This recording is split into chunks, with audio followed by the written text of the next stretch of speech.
Do you have any sense of how much revenue would be generated if we tax churches and tax them on the land holdings and things like that? If it was 10% of the money that came in, let's say, then it'd be 10% of 500 billion. That would be like a pretty conservative number if we were to go down that. I mean, we'd have to see what rate it would be, and are you taxed on the front end of it, or are you taxed on the back end of it? There's pastors that they tried to investigate, had multiple jets and multiple businesses all affiliated with the same address as the church, right? And then they were able to get it dismissed because of separation of church and state. I mean, it's crazy. Let's go.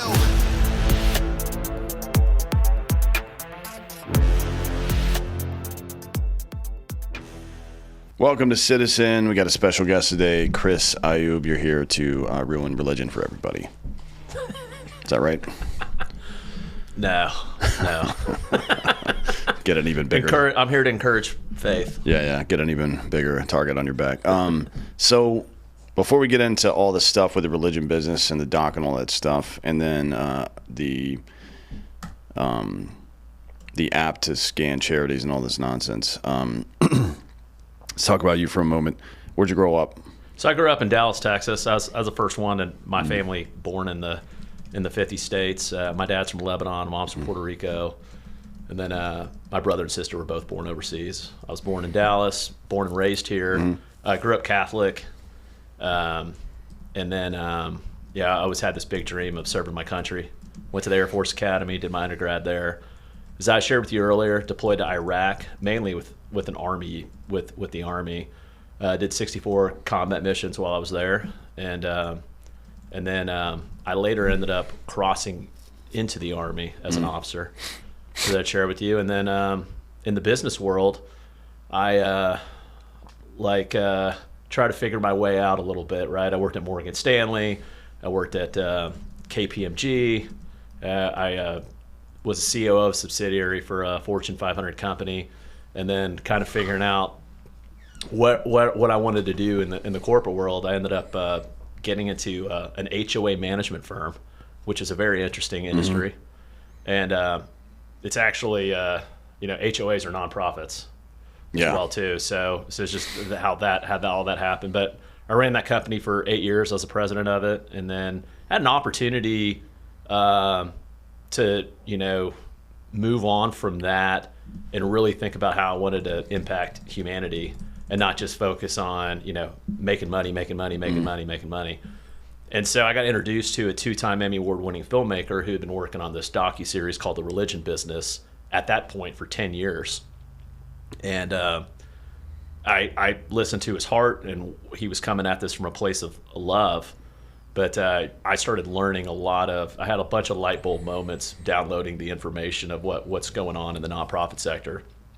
And it said, hey, I'd love to be a part of bringing this problem to light. And we both agreed that we would also bring a solution to this problem instead of just talking about a problem with no solution, because it absolutely needs a solution. It's a pretty big problem. Who's the Hollywood person? Well, he used to live in California. He's a Utah guy now, but his name's Nathan Atfel. And what would I know him from, anything specifically? Well, he did a lot of editing work on things like Jurassic Park. Even he refers it to trash TV, Temptation Island. Okay. And then he's done tons of work. He was big in action sports. He was a surfer, and so he spent the first few years of his life traveling the world and doing action sports stuff. That's interesting. So I want to go back a little bit. Your parents are from Lebanon and Puerto Rico, respectively. How the fuck did they meet? They met in college. Where? North Texas. Oh, like CUNT? So my dad went to UNT, my mom went to TWU, and they fed into each other. Have you ever seen that coffee mug? Where it's UNT and then the C comes from the handle? No. It's a huge mistake on their part. I don't know why they didn't think that was going to be obvious. Oh my gosh, that's hilarious. Yeah. So what brought him to the States? Do you know? Just to go to school, or American dream? Yeah. How old's your dad? He's 75. So he was. What's his religion? So he grew up. Most of the Jews in Lebanon fled during that time period. Yeah. Gad Saad's one of them. A lot of people during that time period. Yeah, so my family comes from a pretty long lineage of Christianity. Yeah, there was a lot of Christians and Assyrian Christians in that region as well. Yeah, and a lot of Christians left the Middle East. Lebanon's a unique country for the Middle East in that even like their political positions that are there, like the president has to be a Christian. Still? Yeah. Oh, that's wild. I didn't know that. Yeah. Oh, to my knowledge, unless that's changed in the last few years because they've had a lot of obviously disruption. But they try to get the balance of the different religious sectors in there. So my dad, the Orthodox is pretty common there in the Middle East and for Christians, and so. Yeah, Maronite Christian, an Assyrian, basically. Yeah. So I had no idea. He grew up in a Catholic boarding school. That's still mandated by Yeah. Well, it doesn't say mandated necessarily, but it's always the case, which is a de facto mandate, right? Yeah. Interesting. I had no idea that was the case. So so when they came to the States, they just they plugged right into Catholicism, and so I was raised Catholic, and for me, like in my journey and learning what is the church. And we have a tendency because of society and the systems that we look at the institutional church as the church, but the body of Christ is really the church. Right. And so when we start leaning more into what man's saying and the things man's talking about and the motive behind what the man's talking about, then we lose sight on that. And I always struggled because I try to find my place in different churches. I mean, I've Catholic, non-denominational, Baptist churches. I went to a lot of different churches, and I struggled when my foundation as a man came from being in the military, where you had that great camaraderie and great coming together, that community where people care about one another, look after each other. I never found that going to a lot of institutional churches, and so for me, it was like the light bulb is like. Churches, where two or more people are gathered in my name. So I tend to try to live a life of, I tend to live a life of, all right, my life, like church, like everywhere I go where I'm having conversations and I'm reacting with people and I'm there for someone or they're there for me. That's all that. And I think sometimes we tend to put that more in the institutional hand side of things instead of looking around us. Yeah. That was kind of Martin Luther's entire point, wasn't it? Certainly he focused primarily on plenary indulgences and whatnot, but if you read the 95 Thesis, which I would recommend if you're into this sort of thing. That's in our show. Yeah. You'll see that the 95 Thesis is an indictment of the I guess you could say extra scriptural doctrines and practices added by the Catholic Church that have nothing to do with anything. Yeah. Right? I mean, man-made things. Yeah, like the essence of Christianity, and this is not true for a religion, but in this one it's very specific, is soteriology, which is the doctrine of salvation, right? We are sinners. We need to become saved to enter heaven and be with God again, to rejoin God, whatever, right? It's a similar idea to nirvana, right? Inner peace or things like that.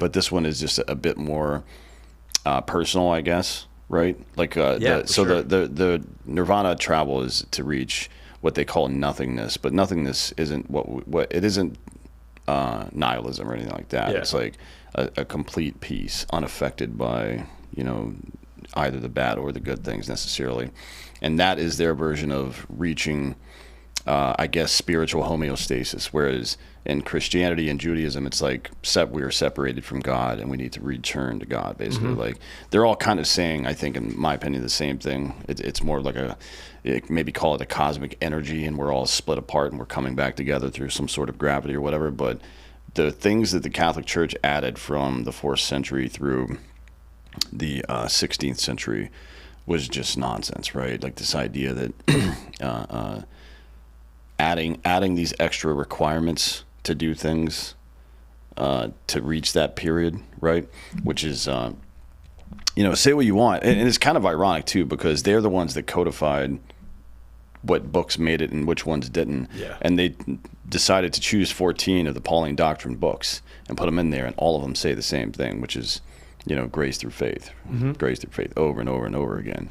And then somehow they just kind of added a few things in the end, because if it's, and this is the same thing, it's really interesting to me how this has worked, and it'll kind of dovetail into the modern church and this word of faith movement, or whatever you want to call it, that's been going on since the 1970s. But patricians in any circumstance, whether it's government or business or the church, will always try to be the intermediary between the plebs and power. They have to, right? Yeah. That's why we kept people illiterate for most of human history until relatively recently. If you wanted to reach God, you had to go to a priest. The church controlled that, right? Yeah. And it's also why I can't imagine the church was terribly thrilled with the 1511 King James version of the Bible, where now it's in the pleb language and anybody can read it, right? And it's going on today as well with these Word of Faith guys. It always happens like that, right? It's a very top heavy power structure, where the power lies in the hands of a few, and not intentionally so too. Yeah. Right. Like it's designed to place the patrician class as an intermediary between God and plebs, essentially, right? Yeah, nothing good can come out of that. Yeah. Well, I mean, certainly it's when you give somebody complete control over something like that, even if the first iteration of it is noble, the problem with power is always succession, right? We create these powerful institutions, whether it's governments or anything else, or in the church, and then you have to imagine it in the hands of your worst enemy, right? That's one of the things that you should always do when you're talking about creating power. Like it would have been a good idea for angry conservative people in 2001 to look at the Patriot Act and be like, no, because I can imagine what this would be in the hands of my enemies. And that's something you should always think about. You know what I mean? What was your inspiration for studying theology in school? I wanted to understand how people thought, mostly. Yeah. And I felt like the best way to understand human beings was to understand the way that they tried to understand their place in the universe. And religion's the only way to do that. Yeah. Frankly. And it also has the added benefit of taking you through all of human history as well, right? So you get a pretty good historical context as well. Yeah, I mean, it's big money, it's big business. So when you take a look at the top down, take a look at the nonprofit sector. So I'll go with global Christianity and U.S. secular nonprofits. When you add the two of those combined, globally with Christianity, and this is a 2022 number. The number is actually increasing. $890 billion for global Christianity. And then on the secular nonprofit side in the United States, you've got another 500 plus billion. And so you have an industry of $1.42 trillion from individual donors. And then what is the difference between a secular nonprofit and a religious nonprofit, a church? The big difference is the secular nonprofits turn in, you touched on this earlier when we were talking offline about 990s. Revenue, expenses, officer salaries, pertinent information. Is it a perfect thing? No, but there is accountability there externally to the IRS. On the religious side, they don't have to turn an 990 in. So that right there just allows humans to human. I don't understand that. So what when we first created all these laws, was it just that the people who created them were Christian and didn't want to interfere? Separation of church and state. That's the big thing. And then but that doesn't, like, there's the alleged reason that churches and religious organizations are able to register as C3s and C4s is because they're giving to the local community. social capital. Right. But that's not what happens. That's not what happens. In any meaningful way. There are a couple of churches that do it, but the biggest, if you could call it, humanitarian expenditure for the Catholic Church is sneaking illegal immigrants into this country, right? There's that. Yeah. That's what they spend most of their external capital on. So what the fuck? Exactly. And so So when there's that lack of transparency, so the transparency is what's missing completely in the system. And if you don't have transparency for this money, for example, 53 billion gets stolen internally, and that again is a 2022 number. That number is much larger than that now, where money just gets stolen internally by church staff. And then roughly that same dollar amount actually ever leaves the institutional walls for outside impact. And so when we start talking about the local social capital in the community, and I think a lot of nonprofits in the United States tend to look overseas and such. So we were working with some nonprofits in Uganda, and great ones. They're doing some awesome work. Yeah, they were. So there was that former Army Ranger that built that water filtration system over there. Yeah, I remember that. Yeah, it was like 2008 or 9 or some shit. It was a long time ago. There are a lot of good people there, but where you have a lot of good people doing works and you see a lot of focus areas, then there'll be churches in the United States that will have those nonprofits. Hey, you need some money to operate? Yeah, we got you. Send us over the marketing collateral, the photos of the kids and all that, and we'll raise money for you. Oftentimes they'll only see 50% of the money that was raised. Sometimes they won't see any of it. And that's not to say that there hasn't been people that have done good works that way and have done it honorably and all that kind of stuff. I'm not saying that doesn't exist, but it's, again, when there's that level of darkness and no transparency, you can't have accountability.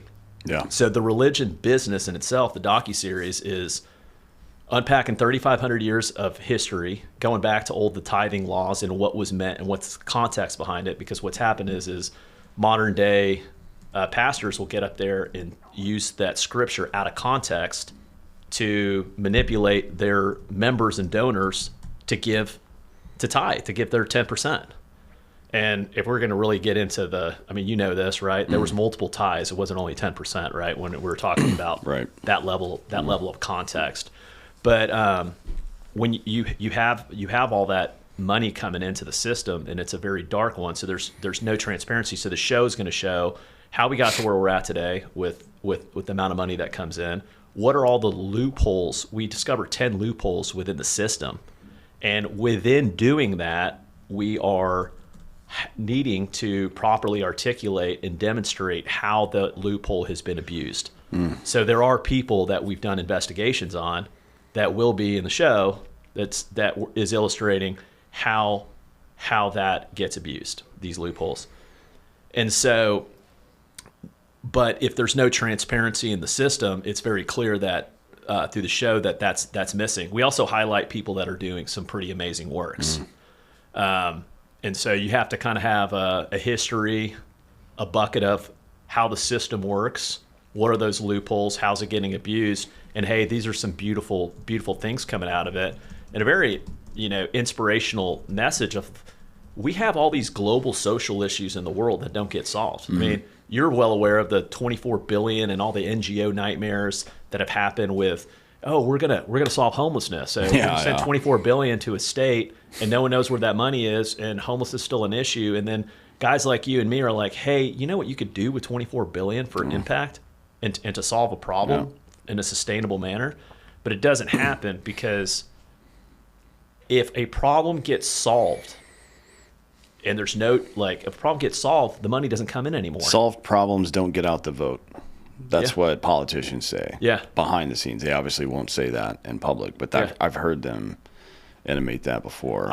It's normal. I'm glad you brought that up. So one of the reasons why we are adamant about doing the first, we have multiple series of areas we want to explore and bring light to problems that you have and solutions. The church needs to be the first one, because the example you just gave are a bunch of double-minded people, right? It's, hey, let's give a photo shoot of us, praying together and checking that box that we are these people, we are Christian. And then over here, their actions are completely something else. Well, if the religious institutions are double-minded, then therefore what's going to happen to all the other institutions? So you start at the one that's supposed to be the beacon of light for morality, and help it get there. And so the transparency element is we want people to donate and give generously to nonprofits, but let them know how that money's being used. So we developed the app that allows nonprofits to be transparent about their financials. I'm not here to be an arbiter of how much a pastor's supposed to make. I'm not here to be an arbiter of how much you're supposed to spend on marketing or buildings or maintenance. Let the people who donate make an educated decision based off the transparent data that you're providing. And as long as you're transparent, we'll give you the algorithm we have, it'll increase your light rating score, which shows that you're a lot more transparent than other organizations. And then if you have the transparency, therefore you have accountability, because now you have something to be accountable for. Right. You're providing information to a group of people, and it needs to be what you say it is, and then therefore they'll make the decision.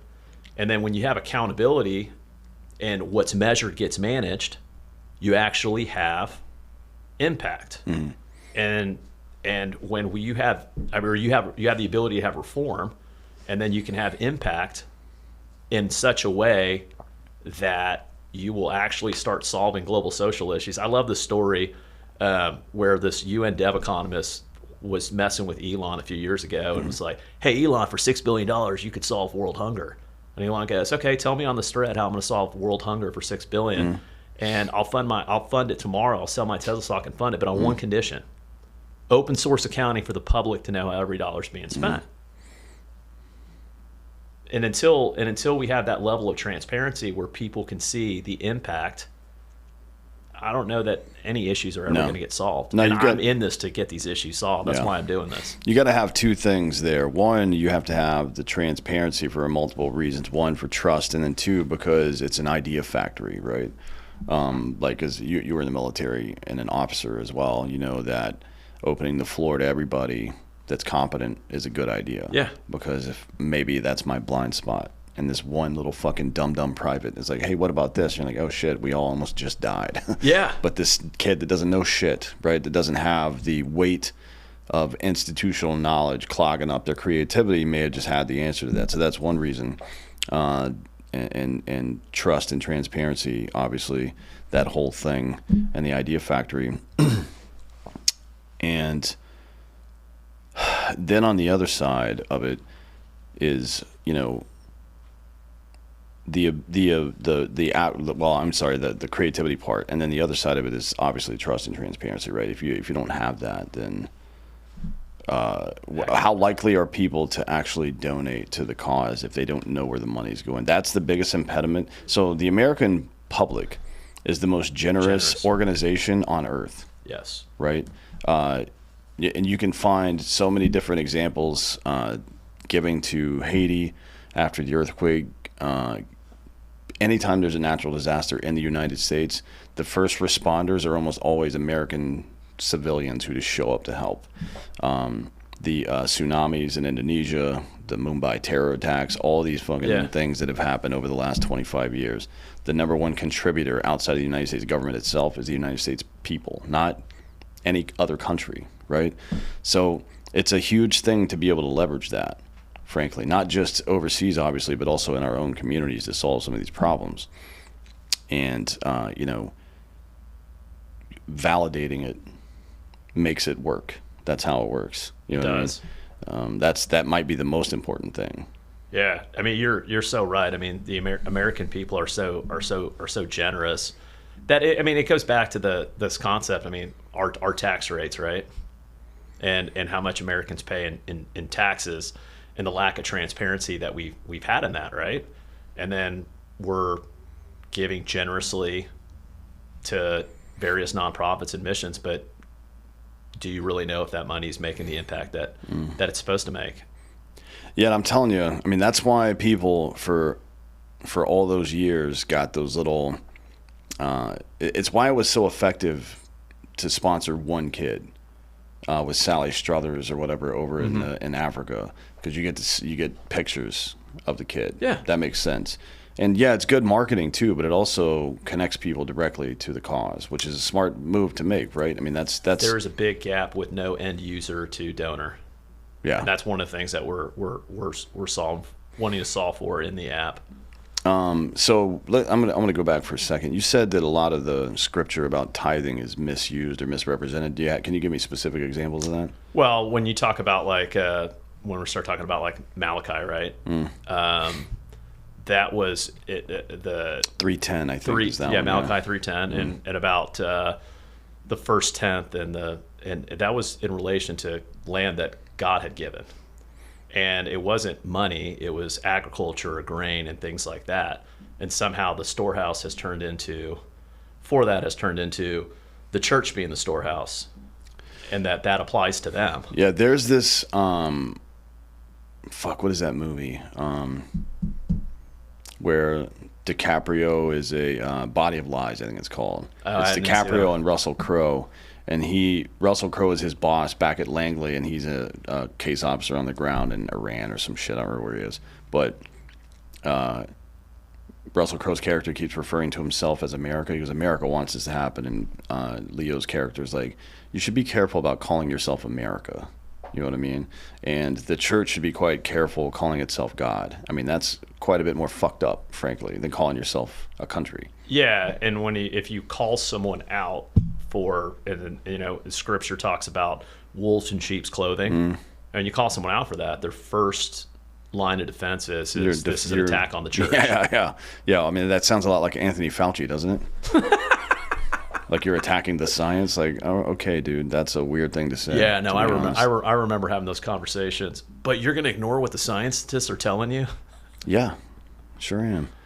The scientists that are being paid by the organizations that they're propping up, sure, I can ignore them. Follow the money, and you'll know. Yeah, there's a bunch. So one of the other ones is Leviticus 27:30, where a tithe of everything belongs to the Lord, or whatever. And then there are all these, the word of faith movement. When I say that, I mean people like who tell you, if you give to me, it's basically a pyramid scheme, but it's like, if you give your money to me, God will give you more money. Yes. And they base it on Job's experience. They base it on Malachi as well, 3:10, where if you give, then the floodgates will open for your granaries, or whatever the hell it says. All this stuff. It's like, it is a parable. It's a principle saying, if you're kind to the people around you, you'll probably do better in life. That's all it is. Yeah, that's literally all it's saying. Right? Job is actually my last name. Oh, really? Translated from Arabic to. It also happens to be the oldest book in the Bible. It's the first one ever written. It's a great book. I think in like 1500 BC, somewhere around that time period. It's when we were talking about like deploying. I had no idea. No one told me in my family about that name. And I got off the airplane in the Middle East going to Iraq, and I was rotating through Qatar, and I got mobbed by a bunch of locals when I walked up, and they were screaming out, the prophet, Ayoub, the prophet. And I was like, what on earth is going on? I had no idea. And that happened to me in Iraq so many times, and I finally called my dad up, and I was like, hey, like, what is this about? And he's like, oh yeah, you didn't know that? I'm like, I wouldn't have known that. Why didn't you tell me? Why didn't you tell me? That's funny. Yeah, so there's quite a bit of that. I mean, just, twisting meanings and things like that. And it's, cui bono is a really good thing to ask yourself in any situation where you feel internal skepticism, all right?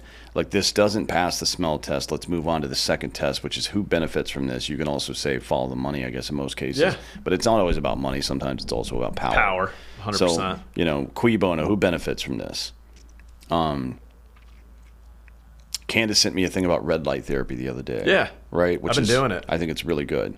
But it was like these people have stopped taking the so-and-so medication because of red light therapy. And I'm like, all right, cool. So I click into it. I'm like, well, this is a company that sells red light therapy. So that doesn't mean they're wrong, by the way. That's just step 2. Step 3 is now I've got a full balance of information. Let me go look into the actual data and see if what they're saying is true, because maybe it is. I mean, if I'm a company and I come up with something that's a creative new solution to a real problem, that's how I would market it too. That doesn't mean I'm wrong, or it doesn't mean I'm a bad actor either.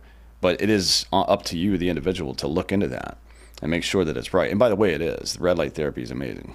Oh yeah, and I mean, any business people start that are good business minded folks, the first thing they're asking is, what problem am I solving for? That should be your first thing. Otherwise, it should be. you're just making widgets, and that's Yeah. good luck. And so if you're, what are you solving for? That's an entrepreneur's fuel and passion. And you see it as well too with nonprofits that start up. What are you solving for? Oh, you want to eradicate malaria? Okay. Well, what happens when you eradicate malaria? You're going to stop receiving money. Whereas in the for-profit sector, when you solve a problem, you get to sell more and more and more of it, and then, but you then go on to the next problem to solve, and then the next problem to solve, all within one umbrella. But when you say, hey, I'm here to eradicate malaria, it's very hard as a human to walk away from that kind of money coming in and your identity being tied to it. And then on top of that, there's this thing called a lack of transparency that exists. When you have that, stuff doesn't get solved, and we deserve things to get solved. There's no reason why people should be suffering unnecessarily in this world when we have all the resources to solve it. And I'm here to encourage your faith, but I also say that from a sense of your relationship with your Creator. That's the most important relationship that you have in life, and it's not your relationship with a pastor or anyone else. It is that relationship. And that exists right then and there.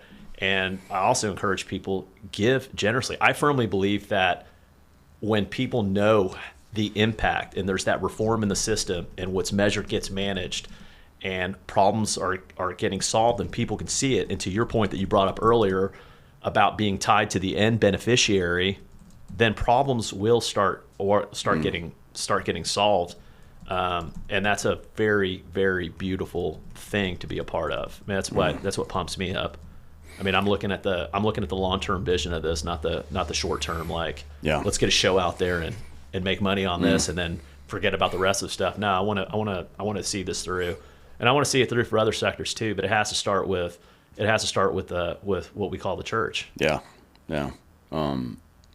And again, what is the definition of a church, right? Like I just said that, and it's like, okay, well, my definition might be different than someone else's. I'm talking about the body. I'm not talking about the institution. I mean, if you're a believer, the Bible's pretty clear about what the church is. Yeah. It's not the Roman Catholic Church or any denomination or any building, frankly. We're biologically coded to help each other over the course of however long our DNA has been moving.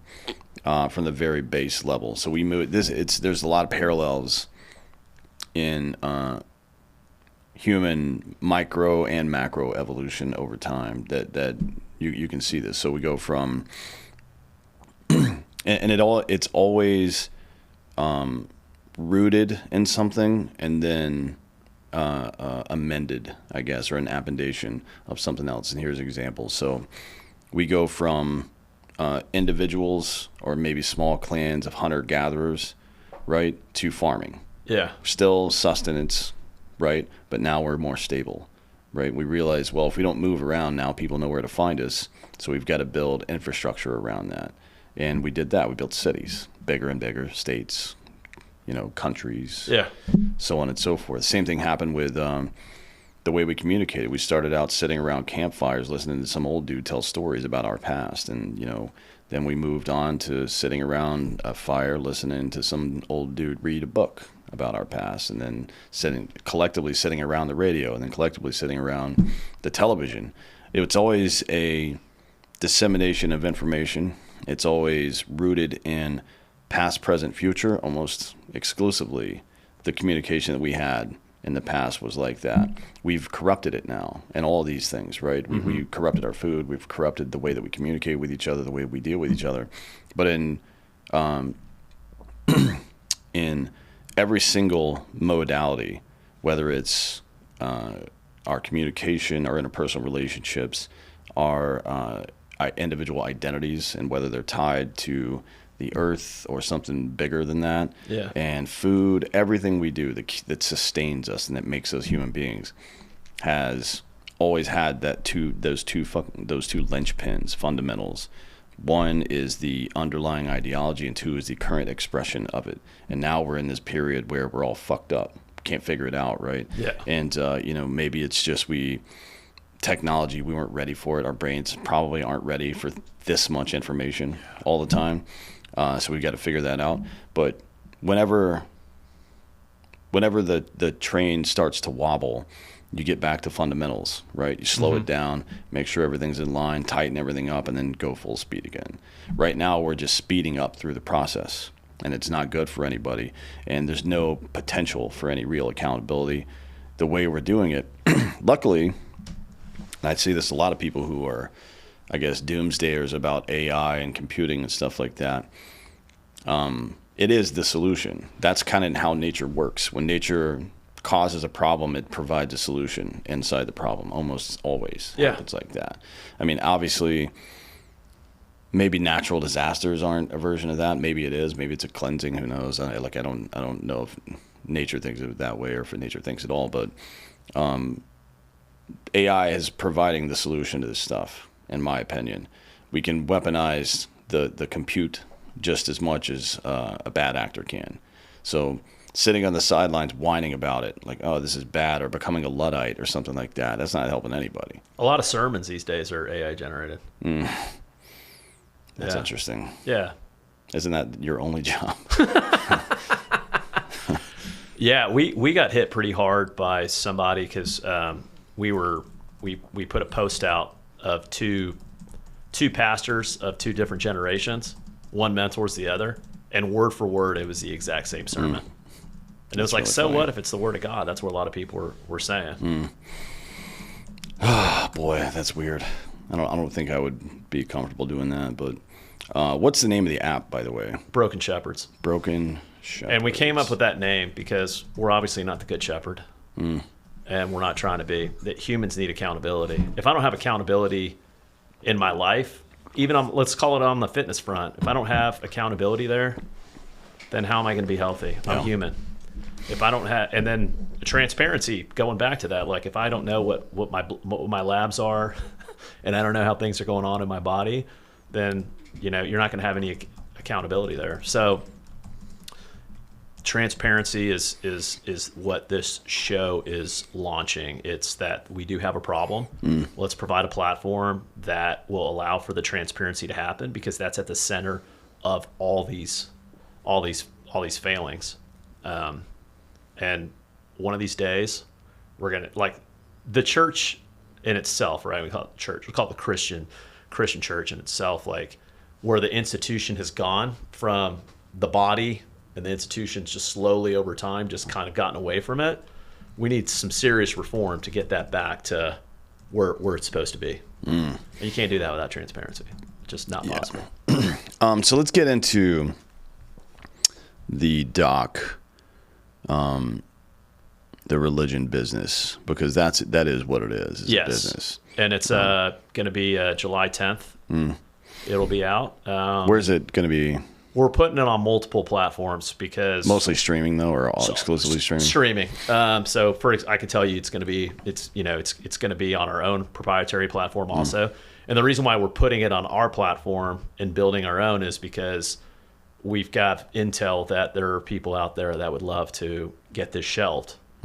And so when you partner up with a streamer, they can take something down at any point in time. Yeah. We refuse to give up our distribution rights, so we're not going to get the great lucrative type deals that a lot of people get.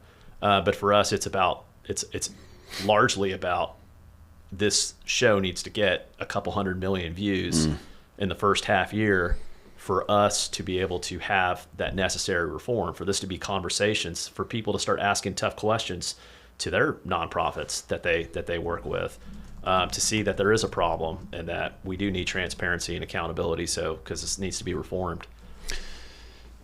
Yeah. How do you think this happened? I mean, certainly human beings have this, we have an innate problem with, in times of comfort, trusting institutions too much and not holding them accountable, right? Yeah. That's a big part of it.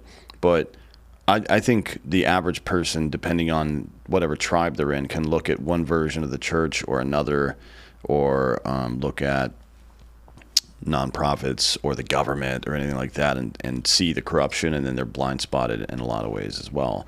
But certainly it's hard to imagine that the average Catholic thinks it's a great idea that the Catholic Church is the second largest landholder in the United States. Well, the LDS Church is up there too with them. Yeah, they're third, right? So They've passed. oh, really? They passed the Catholics? Yeah. So it's like, I mean, I just don't understand how anybody could be supportive of that. Or after the, this is the part that really put the thumb in my eye, was when Benedict was made Pope, because he was the one guy in charge of moving the rapist priests around. That was his job. He was like the deputy Pope for moving pedophiles around so they don't get prosecuted, and then they voted for him to become Pope. Right? That was very odd, frankly, to me. Well, and it was almost like... It made sense from a standpoint of he was covering up for everybody. And if the man who's covering up for everybody is in that position of power, all those below that were corrupted would still be protected. Yeah. I mean, that's the simple version, obviously. Yeah. But... That's dark, man. It is but like the body of the church, the Catholic Church, the C&E crowd, all the way up to the devout, right, Opus Dei people, looks at something like that and they're like, oh, this is like taking the most corrupt person in government and making them president. That's happened. Right. I mean, that's what happened with Biden. So it's like. And then people were pretty outspoken about it. Obviously, there's a lot more bifurcation in ideology between Republican and Democrat than there are between inside the Catholic body, right? Certainly, there's more division just because it's created to be divisive, But I don't understand how that went down without mass exodus from the church. Maybe it was. I don't really track on this sort of thing. Statistically speaking, it has impacted it. So denominations have been dying off in the U.S. over the past decade or so, and there's been more of this pickup of the prosperity gospel as well as your non-denominational side, and the institution, like the large denominations, have multiple levels of from a finance standpoint, right? They have audit committees. They get audited. They have a lot of levels of people checking to make sure things aren't getting stolen. Doesn't mean that it's not happening. It's just that they have more there. And then a lot of these large churches that are non-denominational are controlled by family members. It's nepotism in the board, and they just pass down the generational wealth from one generation to the next, right? I mean, Kenneth Copeland's son-in-law and daughter, right? And you look at some of these other churches. I mean, how Joel Osteen ended up to where he's at from what his father was doing.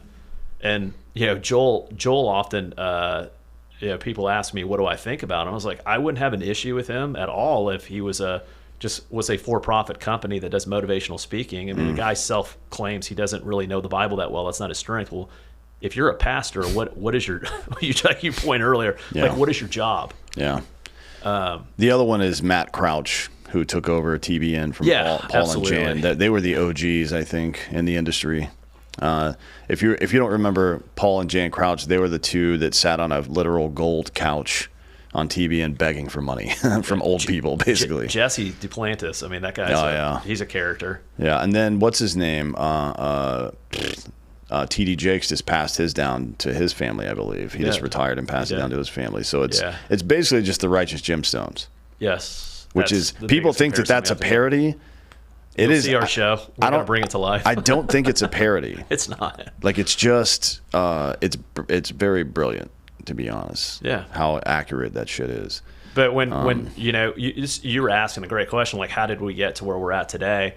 Well, when you looked at like the whole stand-up, right, of the, hey, we're talking about like 1913, they're rolling up and on horse to the Capitol, and they're voting on things. It was this concept of local social capital and bringing that good into the community, and that's a very beautiful thing. I think where we've gotten to in life is like, oh, the federal government will solve this. No, the nonprofit sector would. Well, if the nonprofit sector was solving a lot of these problems that the government is trying to solve for, like, think about that. You're paying all this tax money, and they're spending it on all these social issues, and then you're giving money for local social capital to nonprofits as well too. Now, granted, you get a tax deduction on some point with that, but like, really, like, there's a better way for us to be stewards of these resources. Yeah.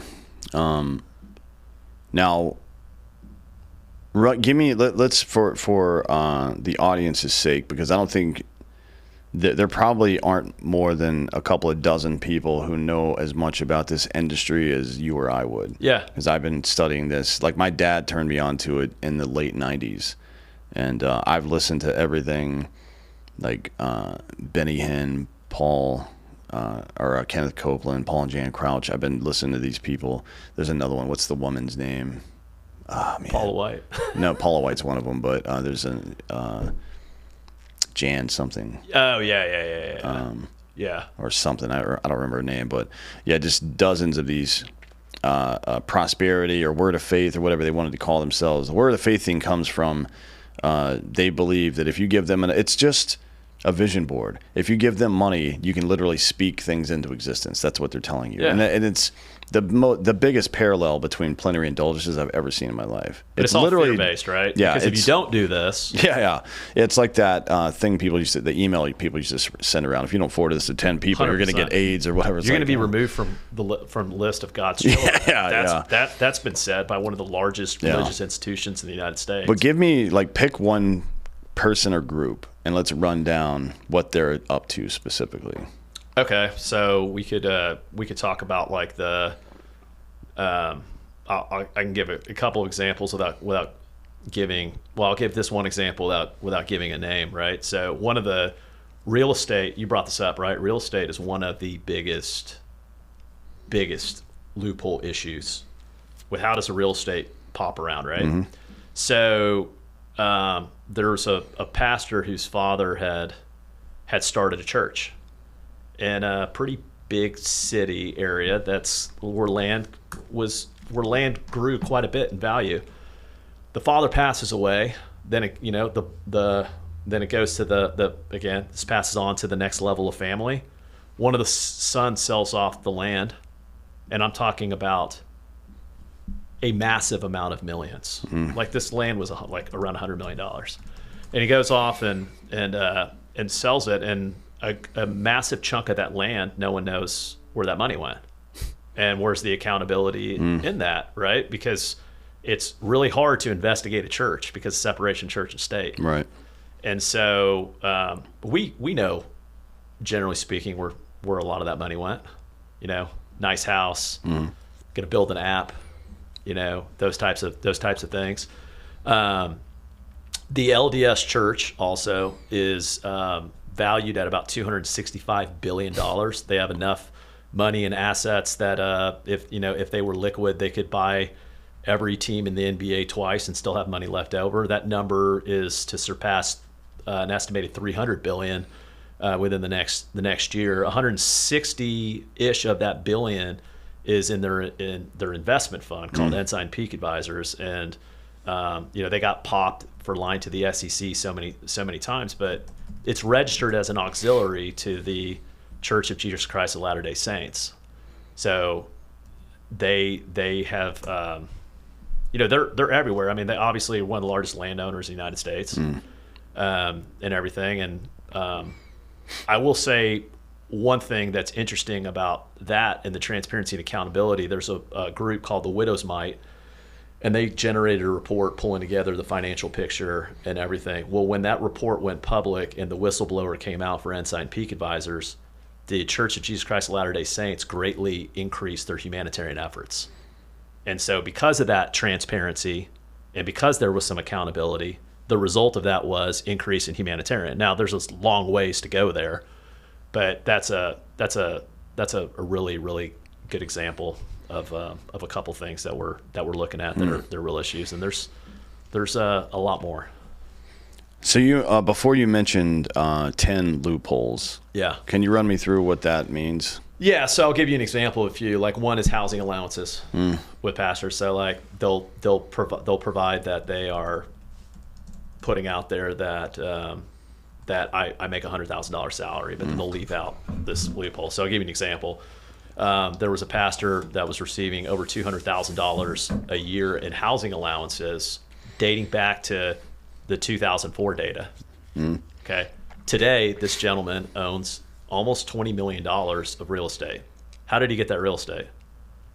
Your donation dollars were going into his pocket through the church as a housing allowance, and he's been building up his own personal real estate empire in the process. So that's a huge example of one. A lot of nonprofits scoop up other nonprofits underneath it. So remember I told you earlier, like religious institution doesn't file a 990 with the IRS. Secular nonprofits do, right? So you go and scoop up things like a radio station or other entities that would add to your business empire and make you larger. And then those entities then get converted to an association or an auxiliary or some sort of subsidiary of the church, and then they now fall into the dark side of not having to provide those things. Another massive loophole is the whole 990. I mean, that's a big one. What do you mean? Well, when you don't have to turn anything into the IRS, any financial documentation, then who's watching you? So a church doesn't have to turn in anything. Correct. I know. I love the look on your face. That was a light bulb moment I had too. And you know how many churches we have in the United States now? Tens of thousands. 400,000. Good Lord. Yeah, and I mean, just for perspective, there's like less than 20,000 Starbucks in the United States, right?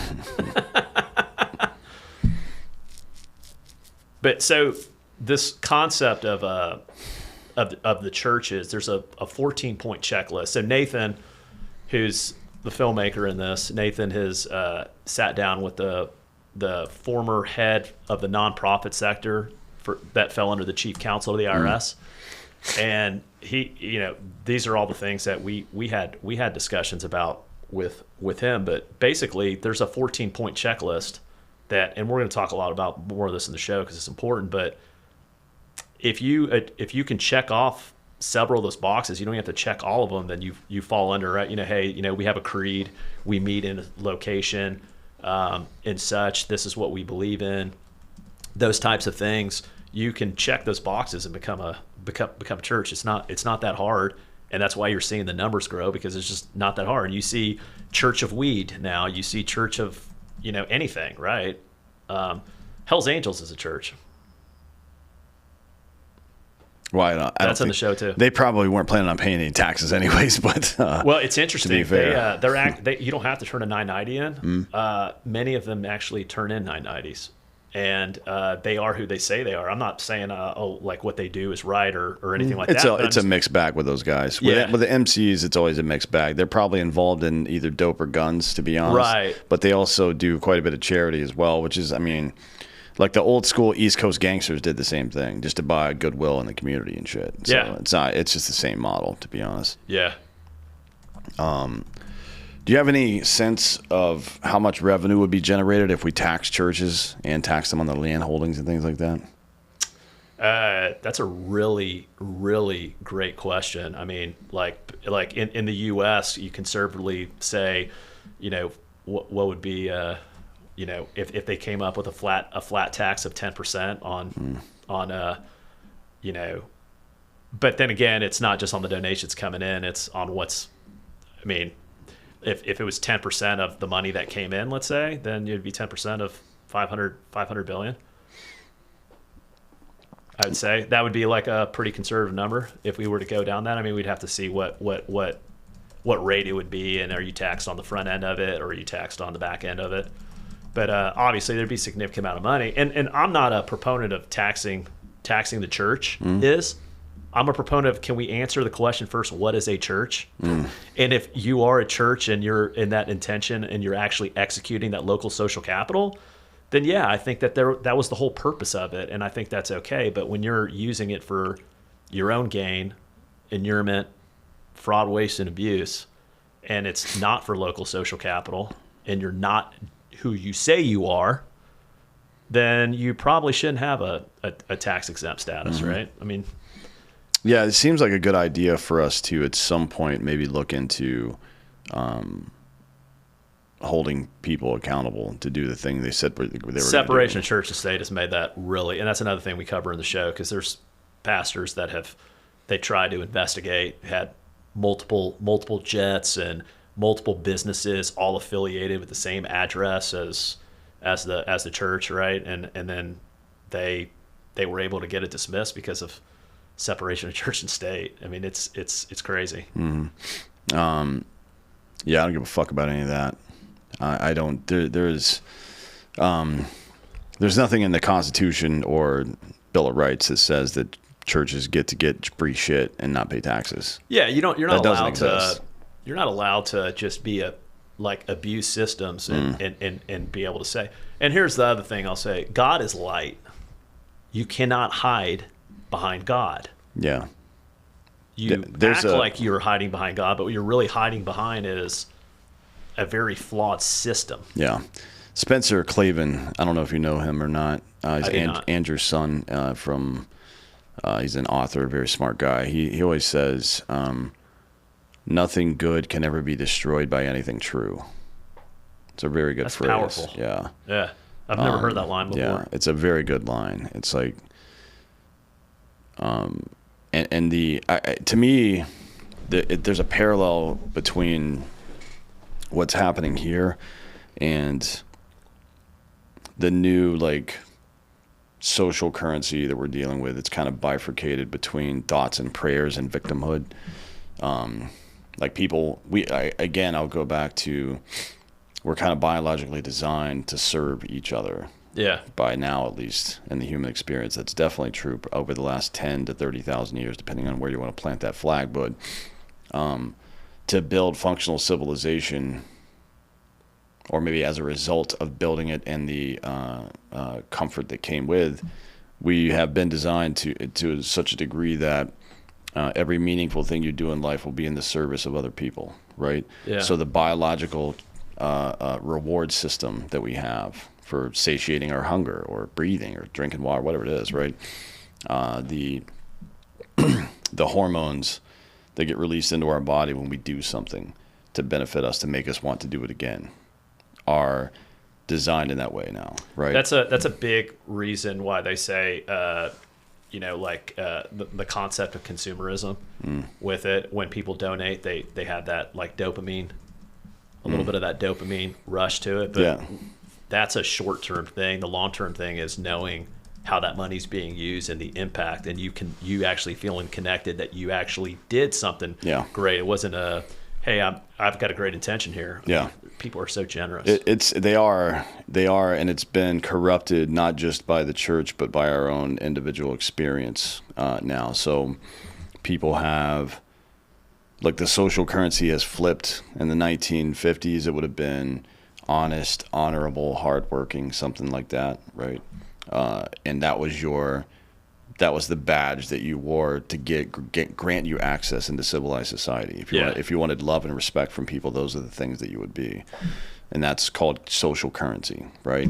Now in the 2020s, social currency is victimhood, or the Marxist, like, oppressor oppressed class stuff, and you have to participate in all that.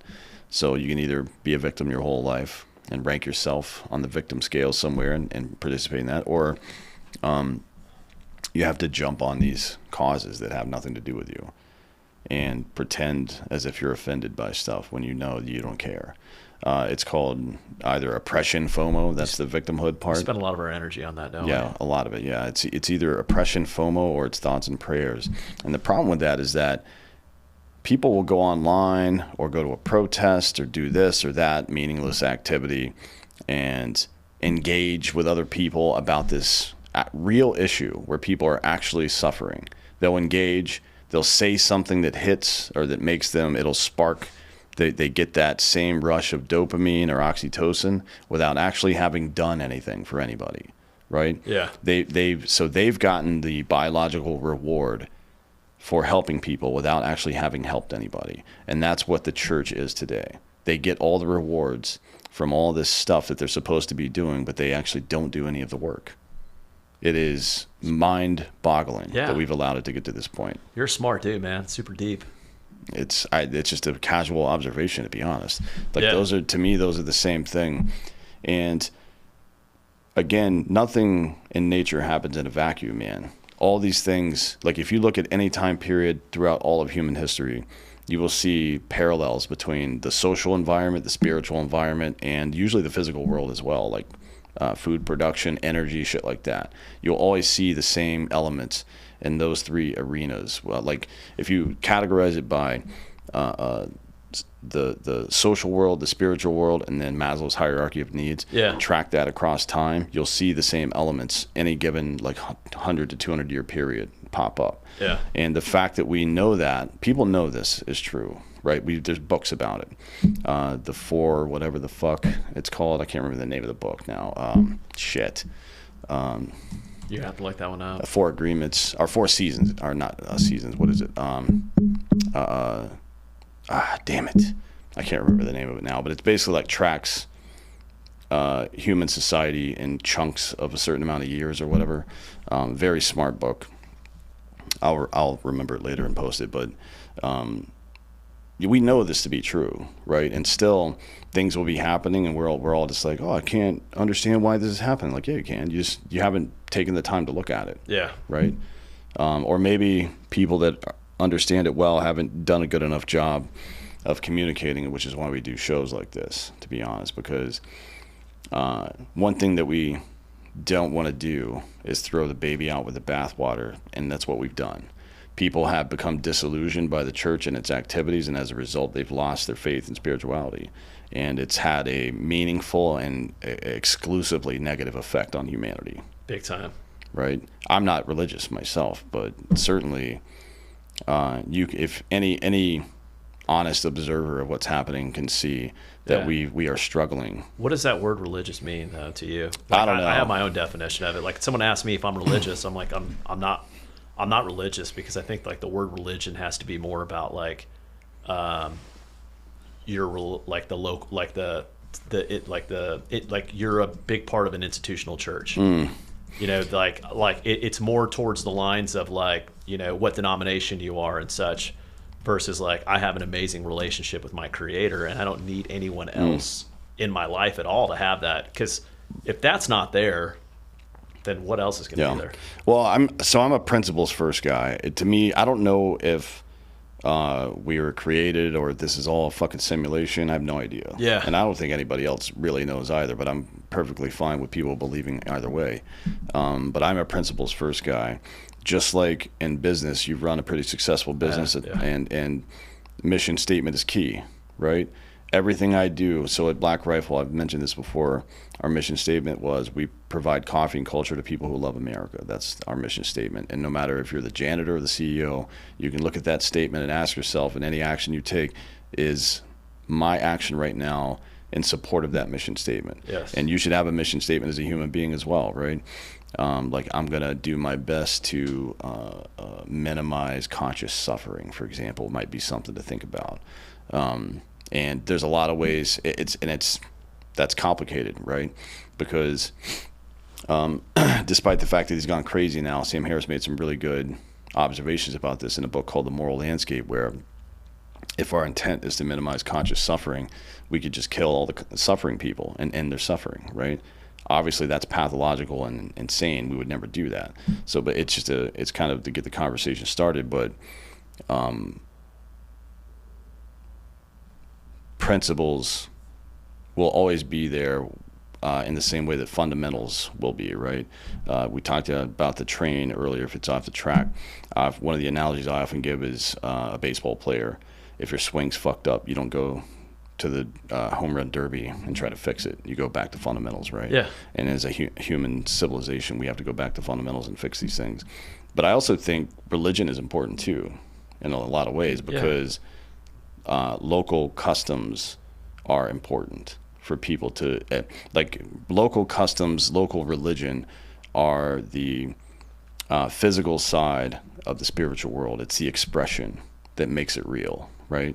Because you can believe whatever heady stuff in your own mind that you want, but the thing that makes it real is sharing it with other people. That's the thing that makes life real, actually. There's a theory that if you're like, why even be with another person? Why have relationships with other people? It's so that somebody observes your life. And that observation is what makes it meaningful, right? Iron sharpens iron. Yes. So it's like the reason to have these communities aside from just protecting against existential threats, is that to be observed by other people. And I think that the customs, the practice, like certainly if you grew up Catholic, standing up and kneeling and sitting down and standing up is a kind of pain in the ass. Maybe they took it a little too far, but the idea of meeting in the same place once a week is a good idea. Whether it's your church or some kind of men's group or whatever it is. Absolutely, or somebody's house. Like fantasy football or whatever the fuck. It doesn't matter what it is. We need right? community. Yeah. So I think both are important. I think religion isn't like the thing that religion provides to you, which is that almost like a calendar-based society, right? Where I know at this time, this day, I'm going to be with these people, and that's something that's on my mind all the time. And whether I know it or not, I'm preparing for that moment all the time by remembering things. Oh, I'm going to tell the guys this later, or oh, I heard this from the guys last week. I'm going to try this now. It's timeless. It works on both ends of the time spectrum. And again, here's the parallel in communication modality. We've gone from having to show up together as a family around one TV at 8 p.m. on Friday to watch this show that we all like, right? And then go to work on Monday around the water cooler and all talk about it, to having timeless streaming where we can watch it anytime we want. We can watch it all at once. We don't have to be together anymore. And we are not observing each other's experience anymore. So these things that we see, this entertainment that we see is become meaningless. And that's why people are tuned out of it now. You know what I mean? Yeah, so makes complete sense. Every single generation, no matter how caveman or technologically advanced we get, is always the same. And we should be trying our best to observe that. Well, you asked earlier, like, how did we get to where we're at today? Well, if you were to look at a chart of like the money that has come in over the years, it's all as how technology's advanced, right? Radio, TV, internet, multiple streaming channels, like all that. It just does that, right? But modernity has collided with with a very old institution. I mean, it's the same thing that happened in World War I. Our technology outpaced our strategy. That's the situation we're in socially now. Mm-hmm. The technology has outpaced our social strategy now. We just haven't figured it out yet. I think we will, right? We're pretty adaptable. That's why we're the top of the food chain. Like bipedal, biggest brain. We're doing all right. We're gonna do fine. Yeah, I taken it, and this is I think, and this goes into a little bit of my opinion on how things are. I think not all, but many institutional churches have feminized Jesus Christ, and he was like, I don't hear pastors talk about when Jesus walked into the temple courts with the cords and started flipping tables over and. And chains flying everywhere, and he's calling them out. Turn to my father's house and did it these. Yeah, like, but also like very stoically accepting things. Yes, and putting his biases aside to talk to things those are all very masculine behaviors. Very, very much so. And then as a society, with this concept of like the male and the female roles have been so depolarized. I think is the word. And so women have become more masculine and men have become more feminine. And I'm bringing this up because of like one of the reasons why I feel that happens is what I just mentioned to you, but it goes back to like this social consciousness of society. Like, we need more strong masculine men standing up for calling out the garbage and the lack of transparency and the abuse that's happening within the systems that we are told to trust so much in this world. And we need more of that. We do. Yeah. I mean, I'll tell you, the whole like black pilled manosphere stuff, it's just the dumbest shit of all time. The weakest, it's all effeminate nonsense. These dudes that are pretending to be tough online and saying how little value women have, you're just a little boy. You're a little boy that didn't get love from your mom. That's all you are. 100%. It always goes back to that. It's not clever or unique even. It's pathetic, right? And it's in a lot of ways, it's like I have some empathy for those people too. It's sad because it's the mom hole. Like, that they didn't get it from mom, and then they went out into the world with these preconceptions about women because they didn't have a good mother, and they naturally sought out the most toxic woman available that just reinforced their original belief, right? They put themselves into a feedback loop echo chamber, and now they're adults, and they're the men who were supposed to be masculine and leading us, right? And to some degree, are leading their communities, not us specifically, but leading their communities. And instead, they're sitting around whining about how things are. You should shut the fuck up and lead. You're a man. That's your job, right? Yeah. Go solve a fucking problem. Yeah. Just like pick the smallest problem that you think you can solve and go solve it. Yeah. And then tomorrow do the same thing and see how the problems become bigger and your ability to solve them becomes better. You know what I mean? Oh, yeah. That's what life is, really. And for those listening, I mean, I'm inviting people on that journey, whether that's through what we're doing with the religion business or that's some other cause in your life. Like, get behind something and be a part of it and actually solve problems instead of just complaining about things all the time. Yeah. And waiting for someone to rescue you. Yeah. Because that ain't happening. So we need strong men in our society. Yeah. Well, that's all good information. I agree. Speaking of that, we got to get out of here and do the other show. But tell people where they can find your organizations. Yeah. So check us out on Instagram. Just look up the Religion Business on Instagram. We've got a lot of content out there. We'll have another trailer coming out in June. And then July 10th is when it will be dropped. Again, it'll be on our own. You'll be able to get it, access it through thereligionbusiness.com. And then it'll also be on major streaming platforms, several of them. We will make an announcement of those in the coming month. Awesome. Well, thanks for coming today. I appreciate the time. Thanks for having me, brother. Yeah, man. Anytime. We'll do it again sometime soon. And thank you all for listening. This has been Citizen.